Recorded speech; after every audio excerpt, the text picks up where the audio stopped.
¿Notas que tus dientes se van desgastando con el paso del tiempo? El bruxismo, o rechinar los dientes, como se suele decir, es el principal causante del desgaste dental. Sin embargo, el paso del tiempo también provoca que los dientes vayan perdiendo sus características fisiológicas, lo que afecta tanto a la estética como a tu salud.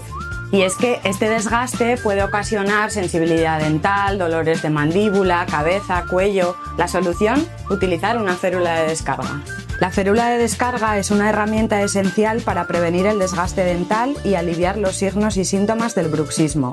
Si no utilizas férula, con el paso del tiempo puedes llegar a sufrir fracturas dentales, desgaste del esmalte, dolores musculares, patologías articulares e incluso pérdida de tus dientes. Utilizar la férula no solo te servirá para evitar estos problemas, sino que te ayudará a mantener tus dientes más sanos y fuertes a lo largo del tiempo. No lo dudes, cuida tus dientes y contacta con nosotros si necesitas nuestra ayuda. Tu sonrisa lo merece.